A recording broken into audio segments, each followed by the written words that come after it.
Hello, and welcome to Ending Physician Overwhelm. I'm your host, Dr. Megan Mello. I'm a family and obesity medicine physician, as well as a certified life coach for physicians. In this podcast, we talk about how the learned habits of people-pleasing, perfectionism, and a lack of boundaries show up in our lives and how they contribute to burnout, exhaustion, and overwhelm. The healthcare system is broken, my friends, but let's not wait for it to be fixed in order to feel better.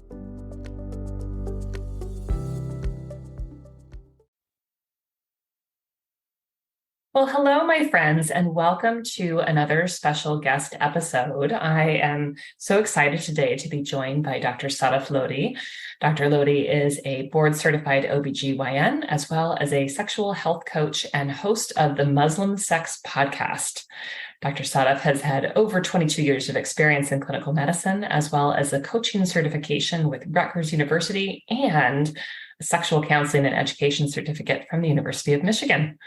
She practices in New York, and it has just recently opened her very own telehealth practice, providing sexual and menopause telehealth for patients in New York and Michigan.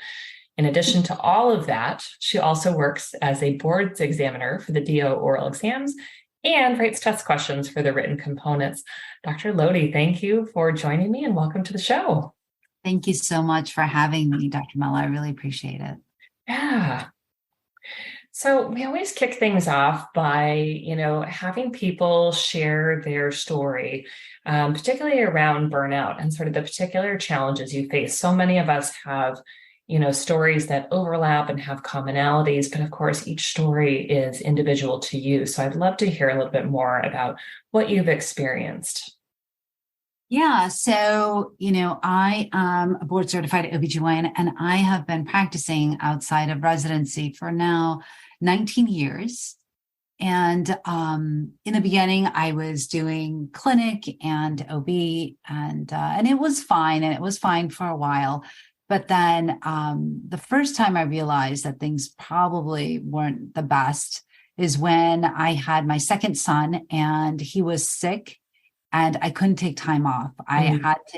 He was hospitalized, and he was only 5 weeks old. And he was hospitalized. And at that time I was still postpartum, but actually, now that I remember, it's actually with my third son, who was 5 months old, and he was hospitalized. They both had the same thing. They both had RSV. And I was on call, and my chairman, the person who I worked for, would not allow me to take time off while my son was in the hospital. And he was 5 months, and he stayed there for a whole week. And I remember being on call and being at the hospital with him. And I just was so stressed out and so worried about, what was going to happen with him, and issues with breathing and things like that. So, that was the first episode. And then as I went further along in OB and GYN, I think a lot of obstetricians feel burned out, from our call schedules, from just the basically very litigious specialty that we're in, and also from just having to deliver moms, right? And having to watch both heart tones and the mom and this and that. So I think that definitely led to burnout. Eventually in 2021, I realized that I was done with working for other people, done with working in a clinic, in an academic center, and I just wanted to do something on my own for myself. And I decided at that time that I never wanted to work for anyone else. And so I had kind of dabbled in locums before in 2019. And I decided in 2021 that I was going to go back to locums, because with that, I felt like I could really just arrange my own schedule and practice medicine when and where I wanted to, and not kind of be tied down to a particular group or practice. And then I wanted to also give myself the opportunity to dive into something that I'd been thinking about for a long time. And that was working on a project for sexual health. And not really a project, but more like doing something with sexual health. And I wasn't sure if it was going to be like telehealth related, or if it was going to be like coaching. And to be honest, I didn't know too much about coaching until earlier that year. In August, I had hired a coach, and she started working with me a little bit. And it was more of like a life coach. And then I got to know a little bit more about coaching, and I joined a mastermind group. And that's when I really launched my social media presence. And I signed up on Instagram and TikTok. And the main goal of that was just to spread awareness about sexual health and female sexual health. And because we just don't talk about it, right? We just talk about it. Training.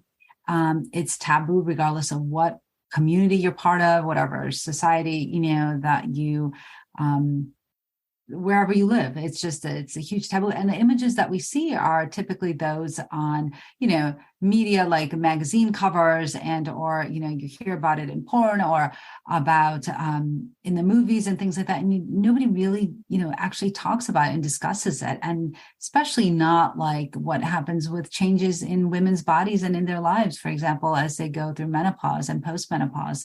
And so I just felt like there was a huge void in that realm. Mm-hmm. And so I wanted to do something about that. And that's why I started my social media. My whole why was to empower and educate women about their sexual health.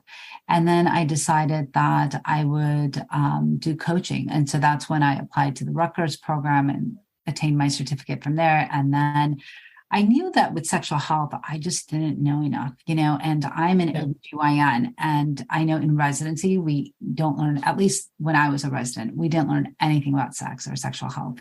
And also when, we were in medical school, we didn't learn much, maybe we learned couple of hours worth. And I went to Michigan State, and we learned just about the Masters and Johnson sexual response cycle, which was research done on old white men in the 60s, right? And we know that women are much different than men. And there wasn't much research that was published until 2001, when Rosemary Basson wrote a paper on the female sexual response cycle. And so I wanted to learn more because that was my interest. And so then I signed up with the University of Michigan in their certificate program on sexual counseling and education. And I just completed that this past year. But, these were things that I found that were really important, that were huge voids in my training. And I just wanted to fill those gaps in. Yeah, no, I think that's so important. As we were chatting just a little bit before we started recording, I've heard you say, and I've heard other OB-GYNs say, I didn't learn about sexual health. I didn't learn about menopause. I didn't learn about some of these basic things. And, as a generalist, as a family practice doctor, I was always struck by, well, if you guys aren't learning about it and I didn't learn about it, then who is learning about it? And it's one of these unfortunate, sort of very important, areas of medicine, both menopause and sexual health, right? That no one, sort of owns that. And then patients come in and they have these problems and we're like, well, I don't know. I don't know how to help you. Even though we can see that it's causing incredible distress. Yeah. Absolutely. I agree with you 100%. And that's where, you see people on social media taking advantage of that, right? Like, so when physicians aren't addressing patients' concerns, then they still want that information. So where do they go? They go to, other sources that may not have any accreditation, may not have any credentials in talking about like menopause or sexual health, but propose, certain products or gummies or whatever. And so patients, usually end up taking that because they don't really have anyone else to go to. And physicians definitely feel uncomfortable talking about that. I mean, I will tell you, when I, will ask some physicians to come onto my podcast, some of them will tell me, no, not about intimacy or not, I just don't feel comfortable even. And these are not like, people that are coming from conservative backgrounds. These are just, regular people that are just not comfortable with the topic of sexual health. I just had somebody yesterday that I was talking to about my social media, and she was like, well, I can help you with menopause, but I'm on the fence. Sex stuff. Yeah. And I was like, well, then I don't know if I can hire you, because I don't know what I do. So I don't know. But yeah. So there's just a huge void, right? We don't talk about it. We don't know about it. And unless you're really interested in the topic, you really have to seek out that information. Yeah. Well, and I'm so grateful, to individuals like yourself and, our mutual friend, Rachel Rubin, and, some of these docs who are, really sort of taking a step forward and saying, this is important. I haven't been able to learn enough about this, kind of in routine training. I'm going to get the information I need to really help people because it's a passion area of mine, and we know that there's not good other places for people to go. There might be some, very legitimate sources of non-physicians, of course, right, who are well-versed and, really wanting to help people. But of course, there's a lot of, people just trying to take advantage, right? Yeah. And misinformation all the time, right? Yeah. And I think you're right. Your podcast, right? Muslim Sex Podcast, right, is, going into a particular area, right, where topics might be more taboo, but really it's not as though other cultures, me as a white woman, it's not as though we're having those conversations either, right? Yeah. It's still something that remains pretty off limits for people. And people come in, if they have a problem, they have a lot of shame. They don't know exactly how to say it. They don't know exactly what words to use.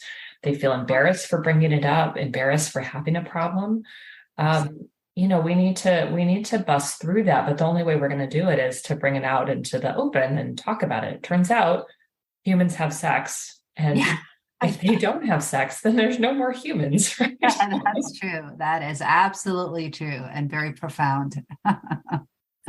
Yeah, absolutely. Oh, so let's pivot a little bit here. And, one of the things I've heard you say that's really important to you is creating a life that really suits you, your dream life, really, open yourself up to the possibility that you could choose things in your life and build your life around those things that are important to you. And it certainly sounds like you are, well on your way to creating this really, amazing, career where you get to do those things. Talk to us a little bit about the early stages of that for you, leaving your employed position and trying to figure out how you're going to build, this business that you're creating.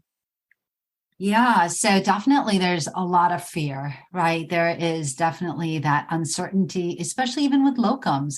The amazing thing with locums is that you get to pick where you want to go and, you get to work there for a while, this and that, but then, there's really no ties. So if they don't like you or, they decide that they're done or they want to hire somebody permanent, your job is really not secure. Mm-hmm. So that's why I feel that, even if you do locums, always have like a backup, even for your locums, so that you're not dependent on just one facility or one practice. And that if, something falls through or it doesn't work out, then at least you still have your foot in the door with somebody else, which is actually what I've done.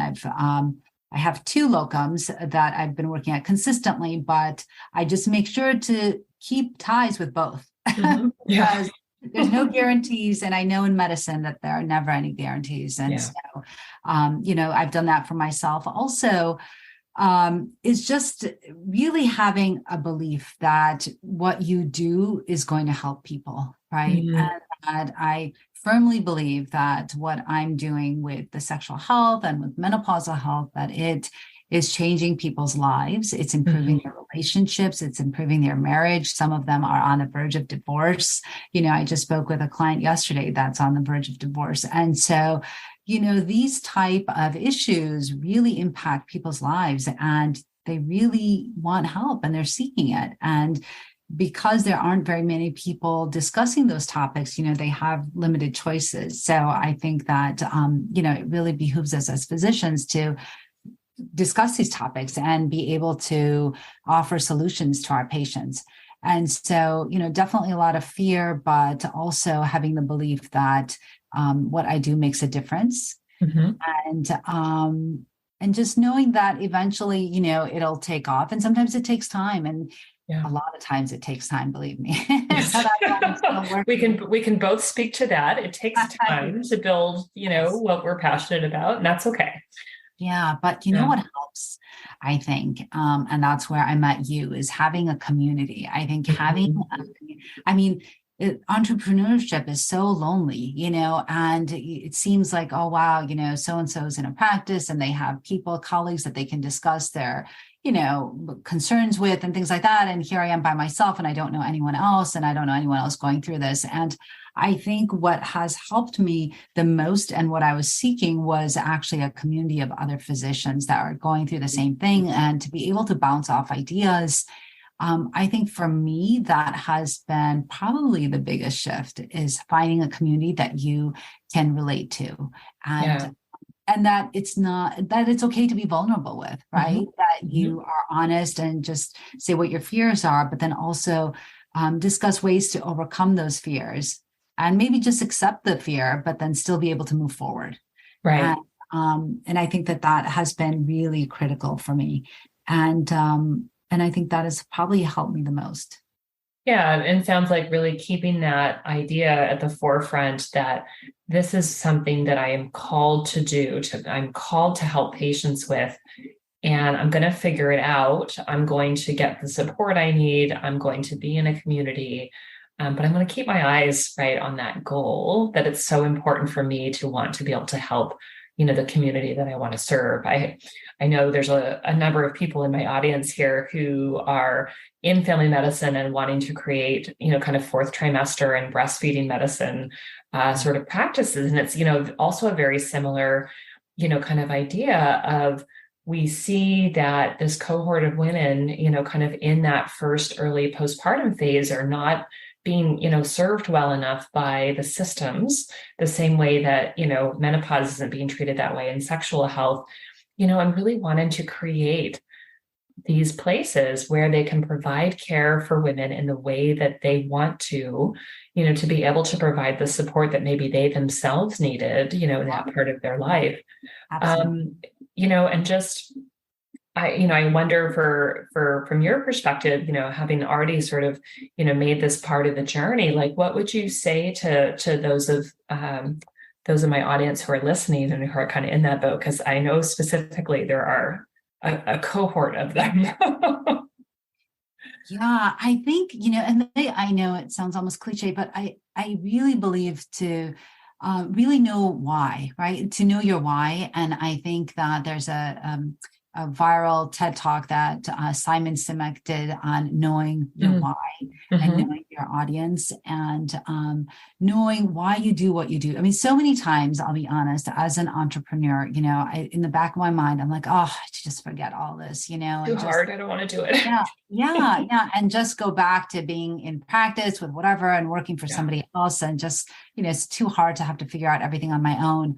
And then I think like, no, I wasn't happy then. I wasn't happy. No, we're not doing that. Yeah, exactly. Right. So it's definitely a thought that crosses my mind, but it's a fleeting thought. And I don't really pay it much attention because I know that that's really not the answer for me. And for me, it's more of entrepreneurship and doing what I really want and having that flexibility and to be able to spend time with my family, spend time with my kids. And that's really important to me. And I'd like to have that time and flexibility to be able to do that. Yeah. And that's part of that dream life too, right? Is building your business in such a way that you can do that you can say, well, okay, I'm going to choose to do this today, or we've got this event coming up at school and we're going to go do that. And, I'm going to make it work. Right. Rather than begging for permission, to be at the hospital with your 5-month-old, who's sick and struggling to breathe. I mean, I wish I could say I've never heard a story like that before, but of course we all have, right? Especially, as physicians of not being able to take the time that we needed, when we really need and want to be there for our families. Yeah. And I always say, that I always feel like OBs are the worst. Like we are absolutely the worst when it comes to showing empathy for each other. I know a colleague of mine was pregnant and she was told that she had to work all the way to the end till she delivered. She called her boss literally the day she went, and she was at 37 weeks and she started going into labor, having contractions, and her boss told her she was lying. Can you believe that? That was another OB saying to one OB that you're lying, you're not having contractions. What? Yes. So I truly believe that we are very harsh, and we really don't give each other the empathy that we need, right? Oh my gosh. And we forget that we're all humans. Right. It's crazy. And it's not a surprise to anyone that as physicians, we often tend to go into labor earlier than non-physicians. I don't know if we have statistics on that, but we tend to get complications and stress and sleeplessness and all sorts of things that Yes, I have seen take us into labor sooner, or we have to get induced or any number. Wow. Okay. yeah.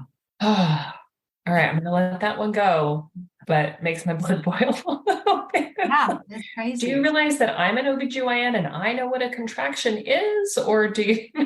Right. I couldn't believe when she told me the story. I was like, that is just awful. That's messed up. No words for that. Yeah. That's messed up. Yeah.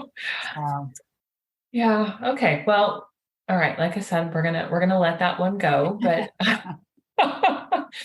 tell me a little bit about your podcast. I've listened to a few episodes, the Muslim Sex podcast, and I'm just curious, kind of what it took for you to put that out there, because of course that is a more exciting title than I have, and I'm just curious, for someone who only recently, has really been putting herself out there, like, how did you jump right into that?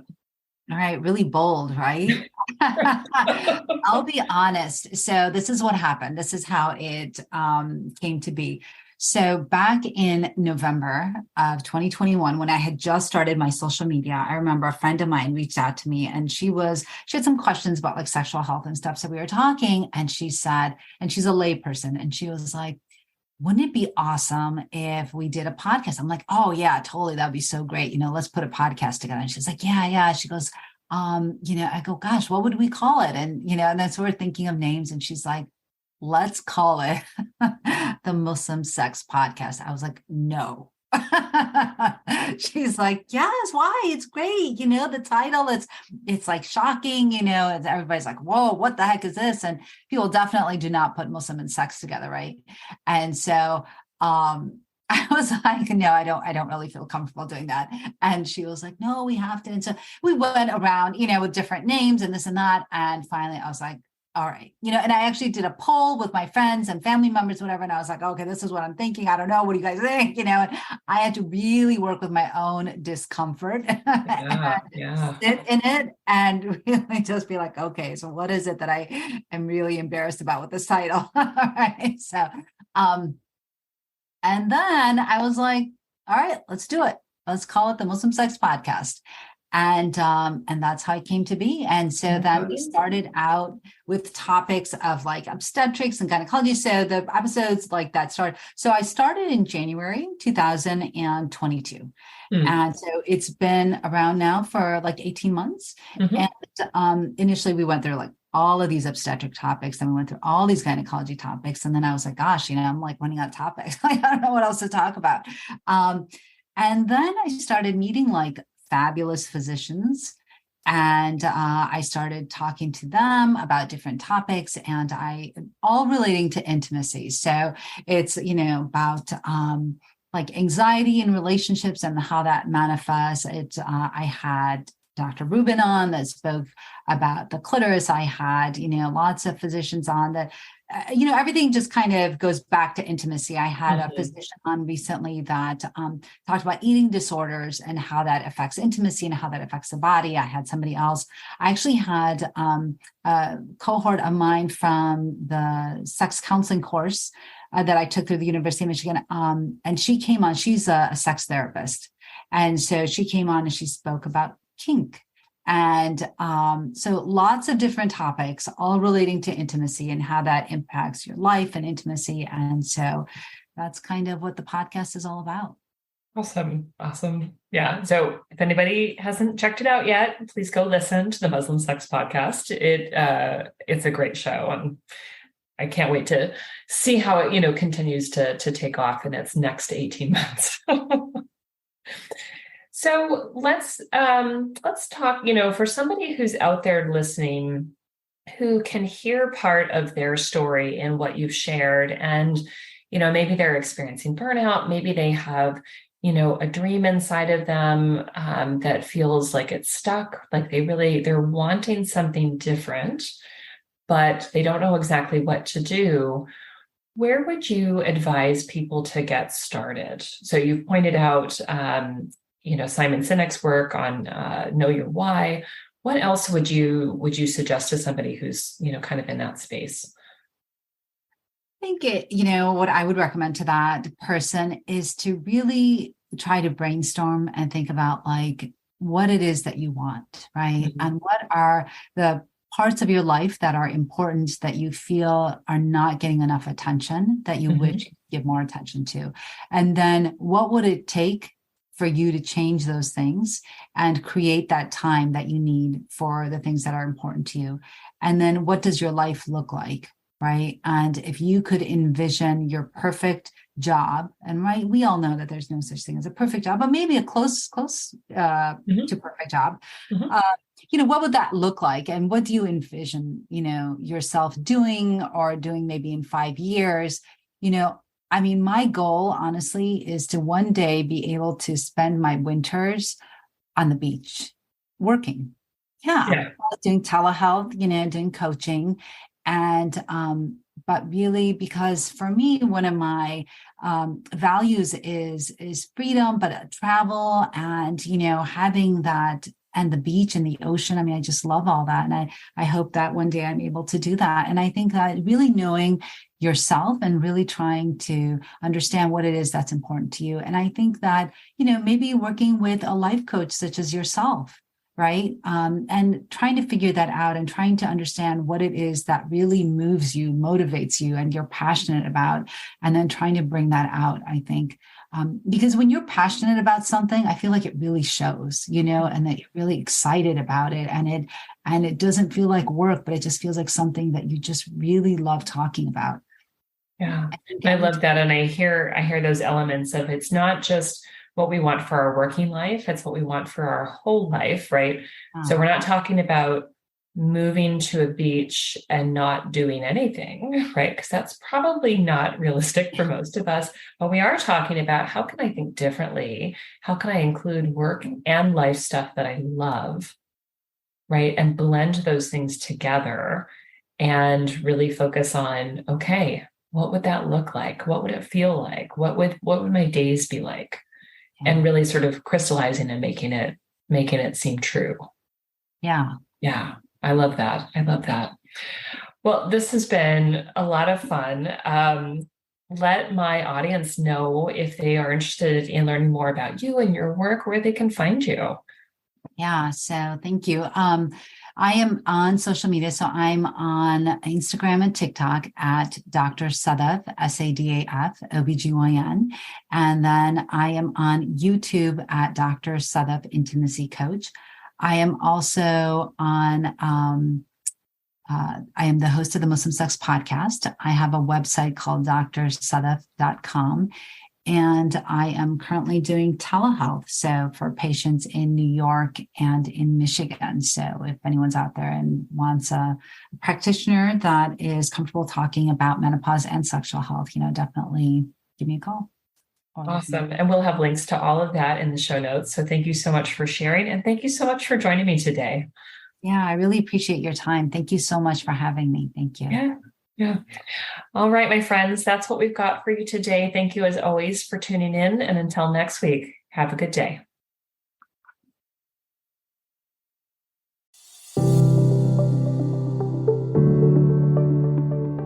Well, that's our show for today. Thank you as always for listening.